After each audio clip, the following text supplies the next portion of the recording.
പ്രിയമുള്ളവരെ, കുടുംബത്തിൽ ഭർത്താവും ഭാര്യയും പരസ്പരം പുരോഹിതർ ആയിരിക്കണം. ആരാണ് പുരോഹിതർ? ബലി അർപ്പിക്കുന്നവർ, കാഴ്ച സമർപ്പിക്കുന്നവർ. അതാണ് എല്ലാ മതങ്ങളിലും പുരോഹിതൻ. ദാമ്പത്യത്തിൽ ദമ്പതികൾ പുരോഹിതരാണ്. അവർ ആശീർവദിക്കുന്നവരാണ്. ഭർത്താവിനെ ആശീർവദിക്കുന്ന ഭാര്യ, ഭാര്യയെ ആശീർവദിക്കുന്ന ഭർത്താവ്, കുഞ്ഞുങ്ങളെ ആശീർവദിക്കുന്ന മാതാപിതാക്കൾ. ഭർത്താവ് ഒരു യാത്രയ്ക്ക്, ജോലിക്ക് വീട്ടിൽ നിന്നിറങ്ങുമ്പോൾ ഭാര്യ ശിരസിൽ കൈവച്ച് ഭർത്താവിന് വേണ്ടി പ്രാർത്ഥിക്കണം. അത് ഒരു പൗരോഹിത്യ പ്രാർത്ഥനയാണ്, വൈദിക പ്രാർത്ഥനയാണ്. കുടുംബത്തിൽ ഭാര്യ ജോലിക്ക് പോകുമ്പോഴോ യാത്ര പോകുമ്പോഴോ ഭർത്താവ് തലയിൽ കവിച്ച് പ്രാർത്ഥിക്കണം. അതൊരു പുരോഹിത പ്രാർത്ഥനയാണ്. ഒരുമിച്ച് ജീവിക്കുവാൻ ഉടമ്പടി ചെയ്തവർ ഒന്നിച്ച് പ്രാർത്ഥിക്കുമ്പോൾ ആ പ്രാർത്ഥനയ്ക്ക് ഒരു പ്രത്യേക ശക്തിയുണ്ട്. നിങ്ങളുടെ കുഞ്ഞുങ്ങൾ സ്കൂളിൽ പോകുമ്പോൾ, പഠിക്കാൻ പോകുമ്പോൾ, ജോലിക്ക് പോകുമ്പോൾ, വിദേശത്ത് പോകുമ്പോൾ അപ്പനും അമ്മയും ഒരുമിച്ച് തലയിൽ കൈവച്ച് പ്രാർത്ഥിക്കണം. ആ പ്രാർത്ഥനയ്ക്ക് ഒരു ഈശ്വര സാന്നിധ്യമുണ്ട്, ഈശ്വര കൃപയുണ്ട്. ഏതെങ്കിലും ഒരു മോൻ മോൾ പഠിക്കാൻ പുറകോട്ടാണ്, രാത്രി ഉറങ്ങിക്കിടക്കുമ്പോൾ അപ്പനും അമ്മയും മുറിയിൽ കയറി കരങ്ങൾ നീട്ടിപ്പിടിച്ച് ആ മോന് വേണ്ടി, ആ മോൾക്ക് വേണ്ടി ഒന്ന് പ്രാർത്ഥിക്കണം. അത് പൗരോഹിത്യ പ്രാർത്ഥനയാണ്.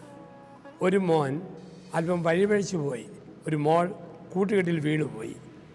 അവർ ഉറങ്ങിക്കിടക്കുമ്പോൾ അപ്പനും അമ്മയും പെരയ്ക്കകത്ത് കയറി പ്രാർത്ഥിക്കണം. ആ പ്രാർത്ഥനയ്ക്ക് പ്രത്യേക ശക്തിയുണ്ട്. അതുകൊണ്ടാണ് ഭർത്താവ് എവിടെ പോയാലും വീട്ടിൽ ഭാര്യ ഓർമ്മയിൽ പ്രാർത്ഥിച്ചുകൊണ്ടിരിക്കണം. ഭാര്യ എവിടെ പോയാലും ഭർത്താവും ഓർമ്മയിൽ പ്രാർത്ഥിച്ചുകൊണ്ടിരിക്കണം. അപ്പം നിങ്ങൾ സമർപ്പിക്കുകയാണ് പരസ്പരം, ഒപ്പം കുഞ്ഞുങ്ങളെ, കുടുംബത്തെ, സ്വത്തിനെ, എന്തും ഏതും. അപ്പം അതിൻ്റെ വിശുദ്ധി അന്തരീക്ഷം വീട്ടിലും വേണം. ദമ്പതികൾ പുരോഹിതരാണെങ്കിൽ അവർ ജീവിക്കുന്ന വീട് ഒരു ദേവാലയമാണ്, ഒരു ക്ഷേത്രമാണ്. കുടുംബം ഒരു ക്ഷേത്രം, വീട് ഒരു ദേവാലയം എന്നാണ് പറയുക. അപ്പോൾ അവിടെ ഒരു ദേവാലയ വൃത്തിയും വെടുപ്പുമൊക്കെ വേണം. കിടക്കുന്ന മുറിക്കകത്ത് ഒരു വൃത്തി വേണം, അടുക്കളയിൽ ഒരു വൃത്തി വേണം, അതിഥികൾ വന്നിരിക്കുന്ന ഗസ്റ്റ് റൂമിൽ ഒരു വൃത്തി വേണം, വീടിന് ചുറ്റും ഒരു വൃത്തിയും ചിട്ടയും വേണം. അപ്പോൾ ആ വൃത്തിയും ചിട്ടയും ഒക്കെ സൂചിപ്പിക്കുന്നത് വീട് ഒരു ദേവാലയമാണ്. ദേവാലയത്തിൻ്റെ വിശുദ്ധി, ദൈവം വസിക്കുന്ന ഒരു സ്ഥാനത്തിൻ്റെ വിശുദ്ധി കളയാതെ സൂക്ഷിക്കണം. ഒപ്പം ദേവാലയത്തിൽ പറയുന്ന വർത്തമാനമേ പറയാവൂ. തെറി ഭർത്താവിനെ വിളിക്കല്ലേ, തെറി ഭാര്യയെ വിളിക്കല്ലേ, ചീത്ത വാക്ക് കുഞ്ഞുങ്ങളെ നോക്കി വിളിക്കല്ലേ. ദേവാലയ അന്തരീക്ഷത്തിന് ചേരുന്ന പദപ്രയോഗങ്ങൾ. അതുപോലെ ഒരു ദേവാലയത്തിൻ്റെ ശാന്തതയും കുടുംബത്തിൽ വേണം. എപ്പോഴും പാട്ടും ബഹളവും പട്ടിയുടെയും പൂച്ചയുടെയും ശബ്ദവും എല്ലാം റെക്കോർഡ് ചെയ്ത് ജീവിക്കുന്നിടത്ത് ദേവാലയ അന്തരീക്ഷമില്ല. അവിടെയാണ് ശാന്തത വേണം. മതഗ്രന്ഥങ്ങൾ വായിക്കണം, ബൈബിള്, രാമായണം, ഖുറാൻ, മതഗ്രന്ഥങ്ങൾ വായിക്കണം. പ്രാർത്ഥനാ രീതികൾ വേണം, അത് ഉരുവിടണം. അപ്പോൾ ആ വീട്ടിൽ ഒരു ദേവാലയ അന്തരീക്ഷം ഉണ്ടാകും. ആ അന്തരീക്ഷത്തിൽ നമ്മൾ വളരുമ്പോൾ കൃപയുള്ള മക്കളായി ഭൂമിയിൽ വളരുവാൻ, വളർന്നു വരുവാനുള്ള ഒരു വലിയ ബലം നമുക്ക് ലഭിക്കും. വീട് ദേവാലയം. ദേവാലയം എന്ന് പറയുമ്പോൾ പുരോഹിതർ വസിക്കുന്ന, ശുശ്രൂഷിക്കുന്ന സ്ഥലം. ആ രീതിയിൽ അത് ദൈവത്തിൻ്റെ ആലയമാണ്. കളിതമാശല്ല, കളിസ്ഥലമല്ല, പവിത്രമായ വീടാണ്. ആ രീതി പ്രായമായ കാരണവന്മാരെ ദൈവത്തെ പോലെ കണ്ട് ബഹുമാനിക്കും, വണങ്ങും. ഭർത്താവിൽ ഈശ്വര സാന്നിധ്യം കണ്ട് ഭാര്യ വിധേയത്വം കാണിക്കും.